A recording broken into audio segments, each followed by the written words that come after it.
کیا آپ نے کبھی سوچا ہے کہ ایک انسان محض ایک نظر کے بدلے میں پتھر کا بن سکتا ہے؟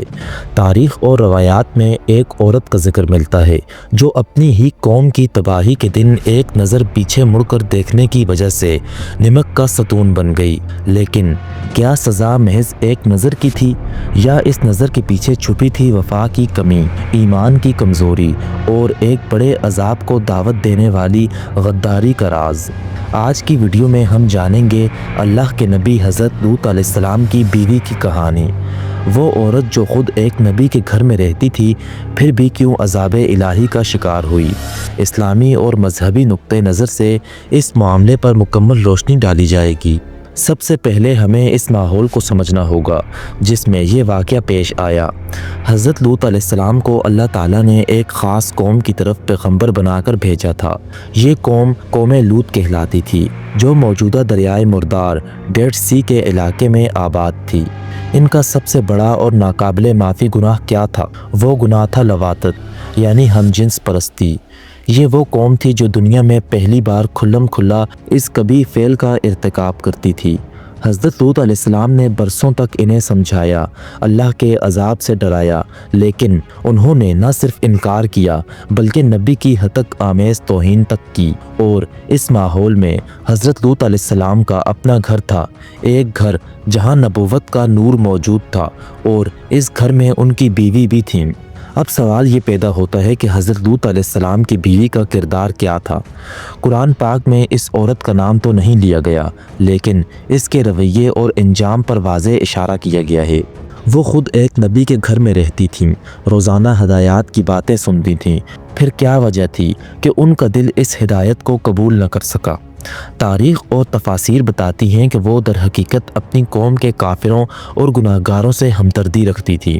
ممکن ہے وہ اپنی قوم کی رسومات اور طرز زندگی سے اتنی جڑی ہوئی تھیں کہ انہیں چھوڑنا نہیں چاہتی تھیں، یا پھر انہیں اپنے شوہر کی دعوت پر پوری طرح سے یقین ہی نہیں تھا۔ یہ ایک عظیم سبق ہے، صرف نیک لوگوں کے درمیان رہنا ہی کافی نہیں ہے۔ آپ کا دل، آپ کا ایمان، آپ کی وفاداری کہاں ہے، یہ سب سے اہم ہے۔ وہ جسمانی طور تو نبی کے گھر میں تھیں، لیکن ان کا دل کافروں کے ساتھ دھڑک رہا تھا۔ پھر وہ فیصلہ کن رات آئی جب اللہ کے حکم سے عذاب نازل ہونا تھا۔ اس رات دو خوبصورت نوجوانوں کے بھیس میں فرشتے حضرت لوط علیہ السلام کے گھر مہمان بن کر آئے۔ جیسے ہی قوم لوط کو پتہ چلا کہ نئے خوبصورت مہمان آئے ہیں، وہ پوری طاقت سے حضرت لوط علیہ السلام کے گھر کے باہر جمع ہو گئے اور مہمانوں کو ان کے حوالے کرنے کے لیے دباؤ ڈالنے لگے۔ حضرت لوط علیہ السلام بہت پریشان تھے۔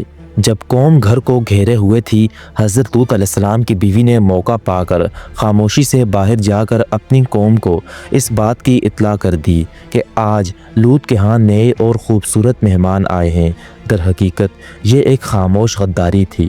انہوں نے اپنے ہی شوہر، ایک نبی کے خلاف اپنی قوم کا ساتھ دیا۔ انہوں نے اپنی قوم کی وفاداری کو اپنے گھر اور ایمان کی وفاداری پر ترجیح دی۔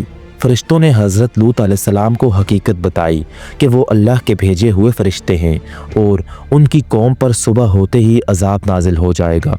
انہوں نے حکم دیا کہ آپ راتوں رات اپنے اہل خانہ کو لے کر یہ گھر چھوڑ دیں، اور ایک بات کی سختی سے تاکید کی، تم میں سے کوئی شخص ہرگز پیچھے مڑ کر نہ دیکھے۔ آخر کار وہ وقت آ گیا۔ حضرت لوط علیہ السلام اپنی بیٹیوں کو لے کر شہر سے نکل گئے، لیکن ان کی بیوی ان کے ساتھ نہیں چلی۔ یا تو وہ پیچھے رہ گئیں، یا وہ چل تو رہی تھیں لیکن ان کا دل وہیں اٹکا ہوا تھا۔ جیسے ہی عذاب آیا، آسمان سے پتھراؤ ہوا یا آگ کی بارش ہونے لگی، پورا شہر تہس نہس ہو گیا۔ اور پھر وہ ہوا جس کا ذکر ہم شروع میں کر چکے ہیں۔ کیوں دیکھا؟ شاید اپنی قوم کی تباہی کو دیکھنے کے لیے، شاید اپنے گھر، اپنی دولت یا اپنی پرانی زندگی پر افسوس کرنے کے لیے۔ لیکن حکم واضح تھا، پیچھے مت مڑ کر دیکھو۔ اس ایک حرکت نے ثابت کر دیا کہ ان کا تعلق اب بھی اس گناہگار قوم سے ہے۔ ان کا ایمان حضرت لوط کی دعوت پر مکمل نہیں تھا۔